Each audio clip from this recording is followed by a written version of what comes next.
Et salut tout le monde. J'espère que vous allez bien en tout cas. Moi c'est le cas puisque je suis chaud pour vous montrer la petite extension maison que j'ai faite sur les cartes trésors. Alors vous avez sûrement dû le remarquer sur les précédentes vidéos. Sur ce tas-là, donc sur le dos des cartes, là je vous présente le dos des cartes. Je vous le zoom, enfin j'essaye, hein, c'est toujours pareil avec un iPhone, c'est vraiment la misère franchement. C'est l'outil de l'atelier de gemmes sanglantes du jeu vidéo qui vous permet, une fois que vous le trouvez dans le jeu, de fixer des gemmes sur votre arme,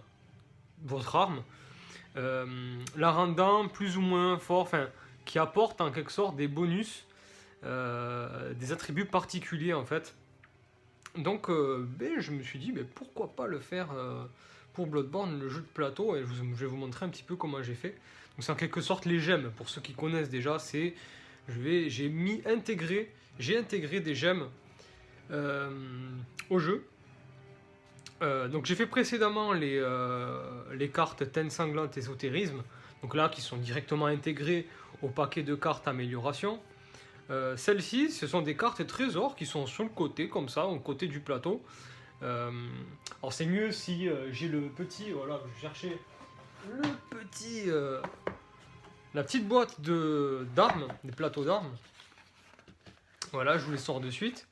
Ça sera beaucoup plus efficace pour vous montrer un petit peu de quoi il s'agit. Allez, on va prendre par exemple la griffe de monstre. Alors à quoi ça correspond tout ça? Donc il y a quand même pas mal de cartes, hein, vous pouvez le voir. Alors, comment c'est installé? Déjà, première chose, moi j'ai trouvé en tout cas dans le jeu, donc j'utilise les points faibles du jeu en fait, du jeu de société. Je trouve que les coffres, on n'a pas vraiment grand chose, j'ai l'impression. Je trouve que c'est pas. Je trouve que c'est pas très intéressant d'ouvrir les coffres. Il m'est arrivé beaucoup de parties, je vous le dis, hein, c'est-à-dire, quand je prends une partie, je parle d'une campagne. Il m'est arrivé certaines campagnes de n'avoir ouvert aucun coffre. Je vous le dis tellement. Et pourtant, j'ai gagné, je veux dire, je trouve que la plupart du temps, les coffres, ça demande une carte pour y aller. Ouais, donc là, je vous donne le pire des cas, hein. Une carte pour y aller, une carte pour l'ouvrir, s'il n'y a personne aucun ennemi dessus, et une carte pour revenir là où tu voulais aller. Je, En tout cas, c'est certain, le jeu veut en gros qu'on ouvre les coffres que quand ça nous arrange, quoi. En gros, que si c'est l'occasion d'ouvrir un coffre, ou des trucs comme ça, quoi. Dans le jeu vidéo, en vrai, les coffres, t'y vas, c'est bénef, tu veux un coffre, t'y vas, et c'est bénef, quoi. Il n'y a pas besoin de, c'est pas sur mon chemin, donc j'y vais pas, non. Dans le jeu vidéo, tu t'en as rien à foutre, t'y vas, quoi. Donc je trouve que récupérer un consommable n'était pas suffisant la plupart du temps, en fait. Pour moi, donc ça n'avait pas trop d'intérêt d'ouvrir un coffre. Voilà. C'était pas. Voilà. Je pense que vous avez capté un petit peu ce que je voulais dire.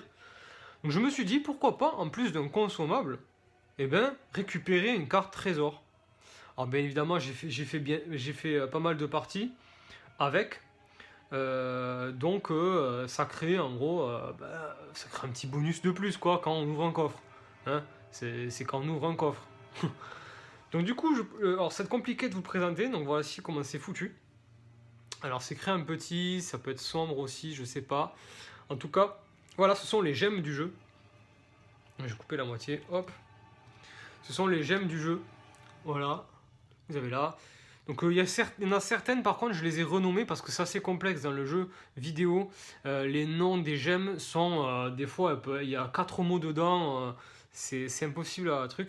Donc j'ai donné des noms des fois, donc gemme apaisante, gemme d'exploration, gemme palpitante, gemme contondante, gemme étrange, gemme sombre. Voilà, il y a tout un tas de gemmes, vous pouvez voir, hein, c'est assez varié.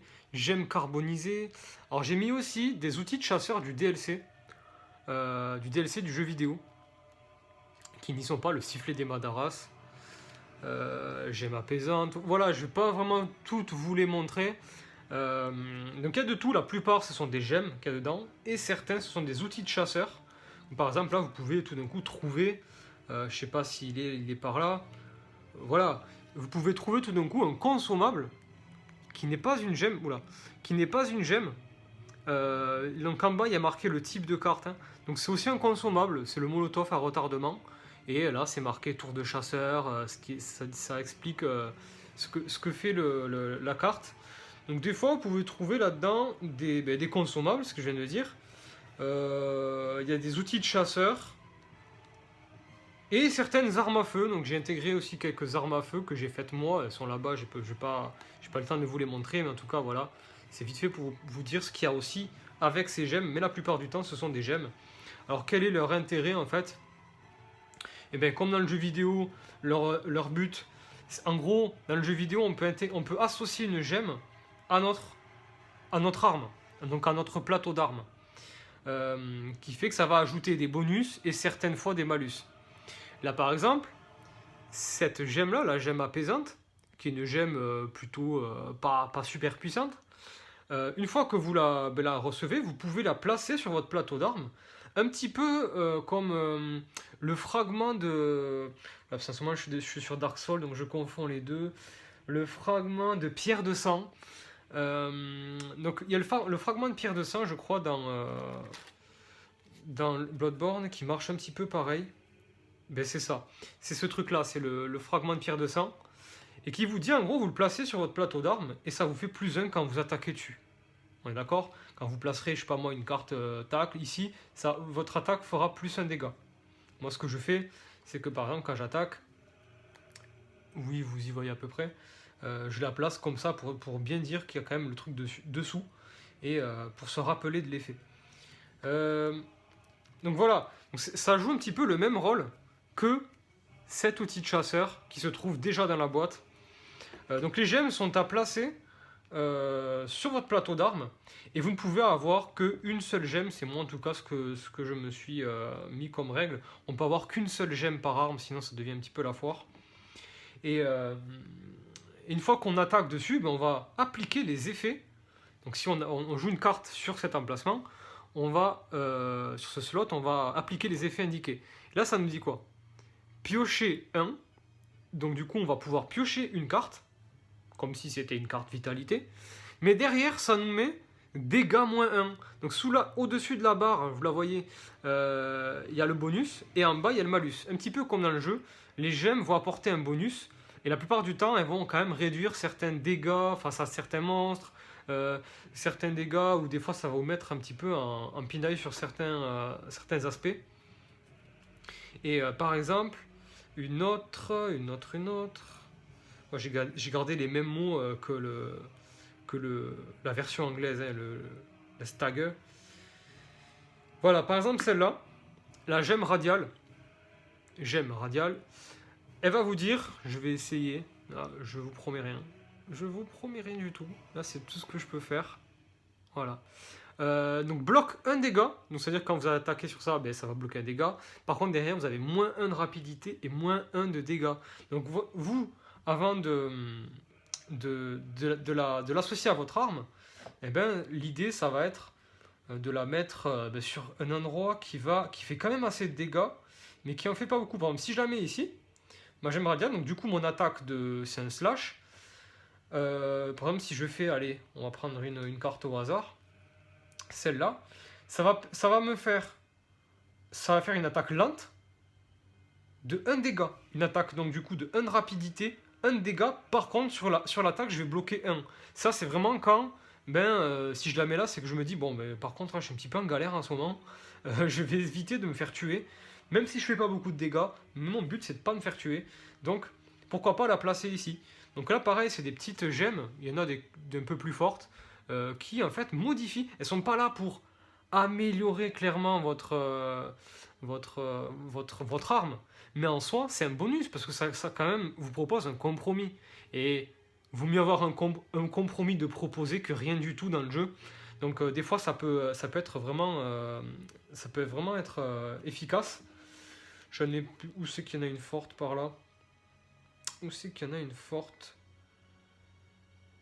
Voilà, peut-être là. Voilà. La gemme sale. Donc la gemme sale.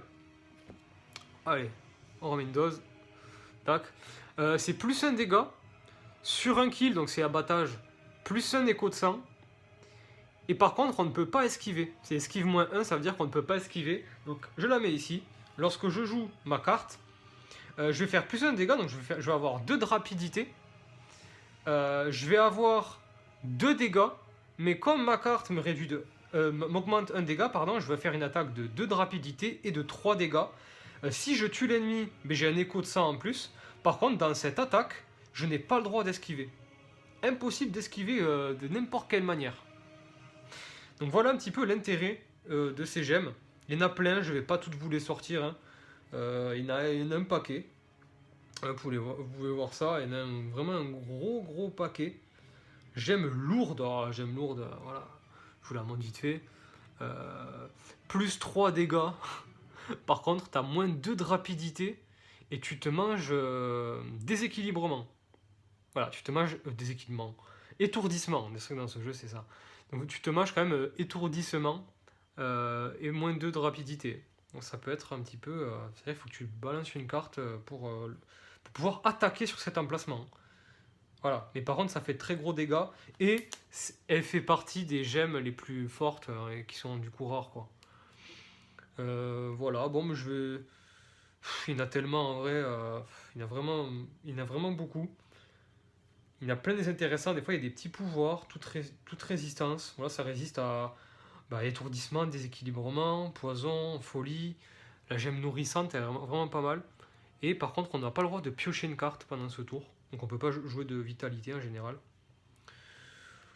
Bon, ben voilà, même comme je peux pas tout vous montrer, ben, c'est un petit peu ça l'intérêt. Donc voilà, pour terminer, pour résumer un peu, vous obtenez une gemme en ouvrant un coffre, enfin, en plus d'un consommable.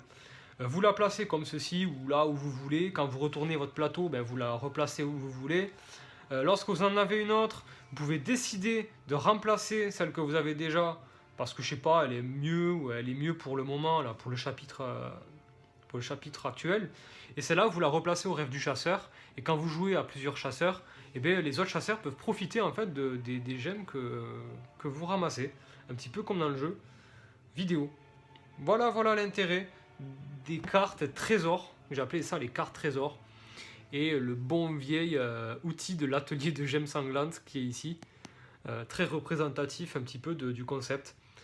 Bon ben... voilà, j'en ai terminé pour ces cartes, cette extension maison. La prochaine fois, regardez ce que je vais vous montrer. Alors je pense, je vais essayer de vous montrer les deux. Ce sont les cartes lieux, mais vraiment les cartes lieux, voilà, ça va être très rapide, je pense, à vous présenter cette extension. C'est toutes les cartes lieux du jeu, mais j'en reparlerai dans la future vidéo. Voilà, on se retrouve très vite. À la proxima.